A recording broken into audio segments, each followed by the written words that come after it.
Essa é a avaliação do presidente da Arco Consultoria, Murilo de Aragão, que após quase 4 décadas de atuação como consultor político em Brasília se tornou um interlocutor privilegiado junto a autoridades dos 3 poderes da República.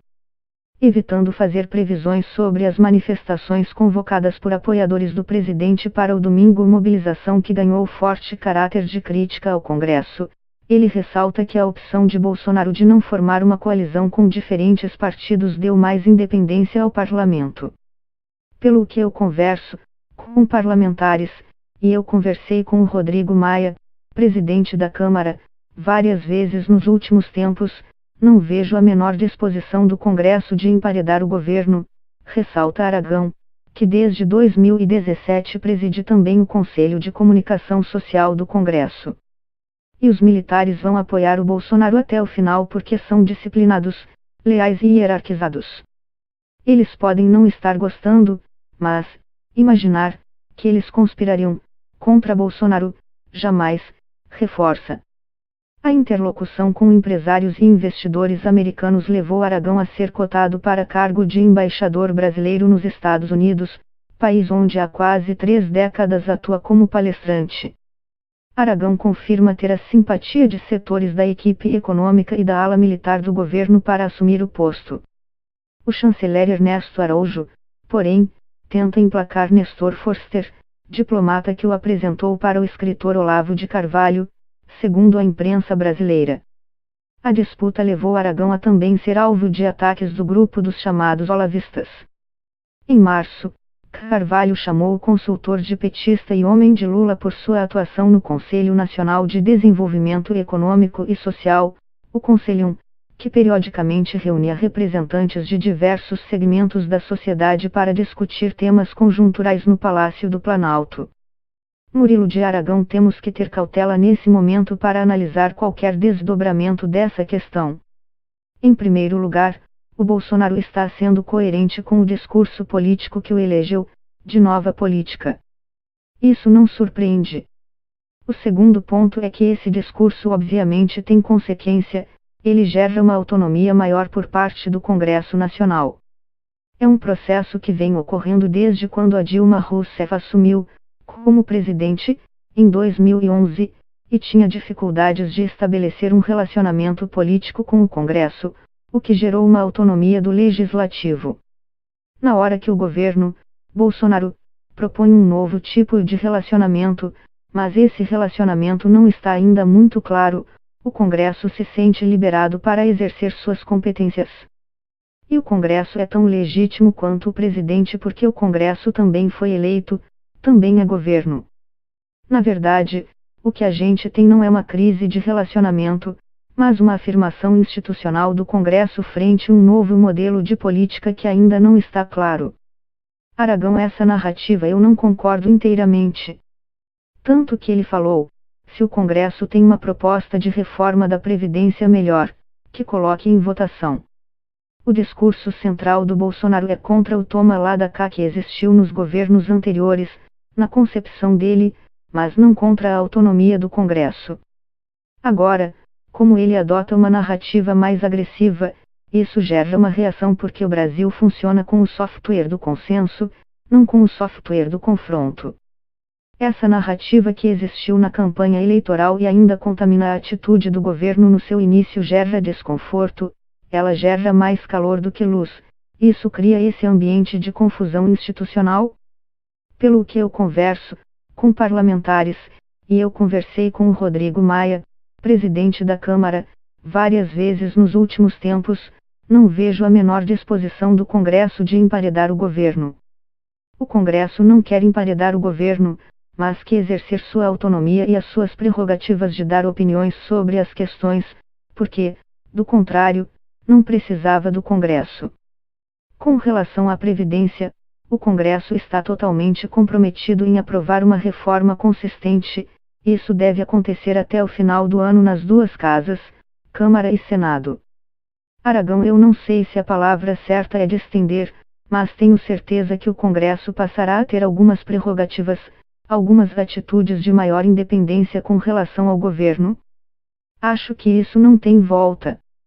Por exemplo, além da discussão sobre tornar o orçamento totalmente impositivo, o que tornaria obrigatória a execução do orçamento exatamente como aprovado pelo Congresso, há um debate sobre o controle das alíquotas de IPI, que o senador Tasso Gereissati, PSD-BCE, está propondo, para limitar a capacidade do governo de mexer no imposto sobre produtos industrializados. Já há também um debate sobre uma emenda parlamentarista, para alterar o regime de governo do país, criando o cargo de primeiro-ministro. O Congresso pode também impor restrições à edição de medidas provisórias, que ainda é muito relaxada, pode revogar iniciativas do Executivo via decreto legislativo, como o decreto recente de Bolsonaro para flexibilizar o acesso a armas. Então, o que eu vejo é que, na medida que o Bolsonaro não propõe um governo de coalizão, com os partidos presentes no legislativo, mas sim um governo de agendas, as agendas serão feitas em comum acordo com o Congresso, isso dará independência ao Congresso. Isso é absolutamente democrático. A gente pode não gostar do Congresso, mas a democracia funciona assim. Aragão, o enfrentamento é natural. Como o Brasil é um país que sempre funcionou no consenso, na hora que você tem um software de enfrentamento, um software de discussão, isso gera esse tipo de estranhamento. Mas eu vejo que essa questão é muito importante hoje para o Brasil, porque nunca antes na história do Brasil, para repetir a expressão do o Lula, as questões foram colocadas de forma tão grande. A gente discute a reforma da Previdência há 30 anos, mas sempre assim, a meia boca, não querendo ofender os funcionários públicos, não querendo ofender aqueles que têm privilégios, sempre um negócio meio devagar. E hoje você tem um ministro, Paulo Guedes, da Economia, que diz o seguinte: olha, nós estamos quebrados, o judiciário tem aposentadoria média de tantos mil, 18 mil reais, segundo dados de 2017, e para o trabalhador privado é pouco mais de R$ 1.000. Vocês estão topando pagar isso aí? Essas questões colocadas assim estão desnudando problemas do Brasil que sempre foram meio encobertos. Isso é novo na política brasileira, e não é ruim, desde que, claro, se mantenha dentro da boa educação, o que algumas vezes não parece existir, e dentro das regras da democracia. E que vença quem tiver mais voto. Aragão, é verdade. Como eu disse, faz parte da democracia, o conflito, desde que as coisas ocorram com boa educação e nos limites da democracia. Eu não gosto, obviamente, da mediatização excessiva dos confrontos, dos ataques, das perseguições, do uso das redes sociais para vilanizar os adversários. Isso é muito feio e isso é ruim, porque tem efeito colateral importante. O Brasil tem outra característica também: não tolera o mau humor.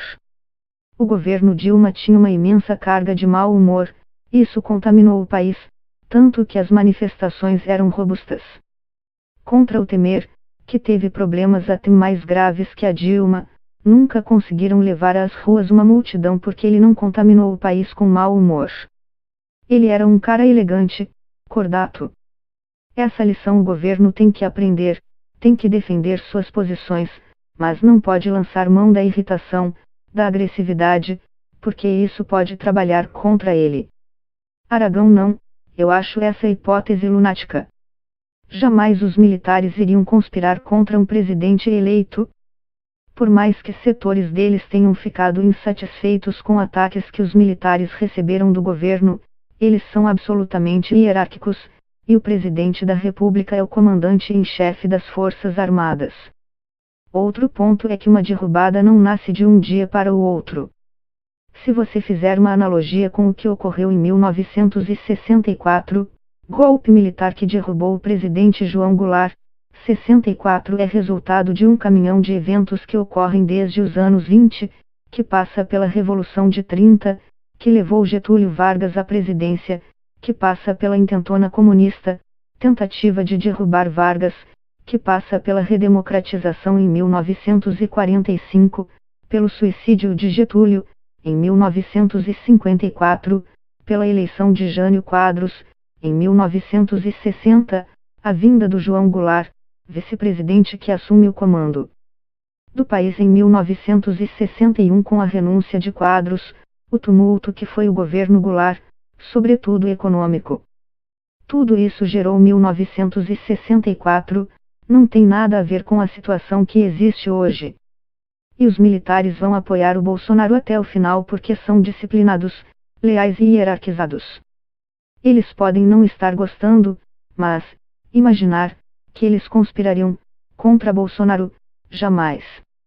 Aragão. Eu estou em Brasília desde 1981, acompanhei de perto todos esses episódios, e muito de perto alguns deles, conversando com os protagonistas do processo. O Michel Temer não conspirou pelo impeachment. O impeachment foi resultado de uma absoluta incompetência da Dilma Rousseff que não conseguiu ter 200 votos a favor dela, dos 513 deputados federais. Então, não houve uma conspiração, o que houve foi uma onda contra a Dilma para colocar o Michel. O Michel surfou uma onda, mas ele não criou essa onda. Ele não chegou e disse vamos derrubar a Dilma. Isso é quando aparece no seriado O Mecanismo, produção da Netflix sobre a crise política brasileira, o Michel e o Aécio Neves, então senador e presidente do PSDB, brindando o impeachment como se fosse uma conspiração. Isso não aconteceu. Isso é uma narrativa para boi dormir. O que aconteceu é que o Aloísio Mercadante, como chefe da Casa Civil, de Dilma, prejudicou a coordenação política do Michel, durante o governo Dilma. Então, o Michel diz a Dilma que vai abrir mão do cargo porque não tem condições de fazer a articulação política por falta de apoio, sobretudo do Mercadante e da equipe econômica dela. Ali desmonta o governo, porque o Michel ajudou o governo quando era articulador. O Lula pediu a ele para assumir a articulação. Quando ele deixou de ter condições, ele sai, a Dilma assume a articulação política, e bate nas pedras com o governo dela. Então, a conspiração ali não existiu, o que houve foi uma brutal incompetência. Aragão. Não acho que isso seja uma questão dos militares, é um sentimento generalizado. Os investidores assistem isso e a imagem que passa é de fragilidade da presidência, porque se você indica um ministro e esse ministro é trucidado por seus aliados, ou o ministro não serve ou os aliados têm que se convencer que aquela é uma escolha do presidente. O que o mercado ressentiu é a ausência de contenção desses conflitos dentro de uma base de educação, de respeito, sobretudo ao presidente da República e à escolha que ele fez dos seus ministros. Aragão. Sim, meu nome foi especulado, mas eu não recebi nenhum convite. Obviamente fiquei muito honrado com a lembrança e não sei se isso vai acontecer, nem tenho uma posição firmada sobre esse tema. Eu tenho quase 30 anos de relacionamento com investidores explicando o Brasil, mesmo antes do impeachment do ex-presidente Fernando Collor. Em 1992, eu já fazia palestras em Wall Street, centro financeiro de Nova York, explicando a dinâmica econômica e política do Brasil para investidores. Talvez por isso eu tenha sido lembrado. Aragão. Não, isso não é verdade. O que houve foi uma conjunção de setores que manifestaram que eu poderia ser um bom embaixador para dinamizar as relações econômicas e de investimento. Isso veio principalmente do setor privado, com a simpatia de setores da equipe econômica também. Os militares tomaram conhecimento e alguns demonstraram simpatia, não um apoio, mas simpatia de que podia ser um bom nome. Mas não houve um apoio até porque a escolha é exclusiva do presidente Jair Bolsonaro, de mais ninguém.